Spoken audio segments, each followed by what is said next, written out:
السلام علیکم، کیا حال ہے؟ سب ٹھیک ٹھاک ہیں؟ رمضان کا اختتام ہے، عید کی آمد ہے۔ اور ناظرین، آج رویت ہلال کمیٹی کا اجلاس بھی ہے جس میں عید کی فائنل تاریخ جو ہے بتائی جائے گی۔ ابھی تھوڑی دیر بعد رویت ہلال کمیٹی کا اجلاس شروع ہونے والا ہے جس میں بتایا جائے گا کہ عید کا چاند نظر آئے گا یا نہیں۔ تو ناظرین، آپ کو آج کی اس ویڈیو میں یہی بتاؤں گا کہ عید کا چاند آج نظر آئے گا یا نہیں، اور پاکستان میں عید جمعہ کو ہوگی یا ہفتے والے دن ہوگی۔ تو ناظرین، آپ کو اس ویڈیو میں یہ بھی بتایا جائے گا کہ پاکستان میں عید کی کتنی چھٹیاں ہوں گی۔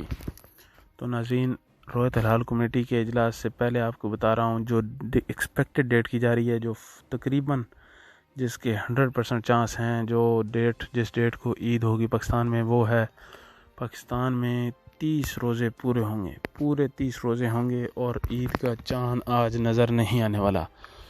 اور عید ہوگی پاکستان میں 22 اپریل بروز ہفتہ کو عید ہوگی پاکستان میں۔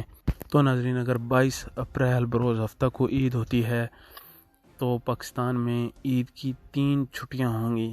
22 اپریل، 23 اپریل اور 24 اپریل کو 3 چھٹیاں ہوں گی پاکستان میں عید کی۔ تمام دوستوں کو میری طرف سے ایڈوانس عید مبارک۔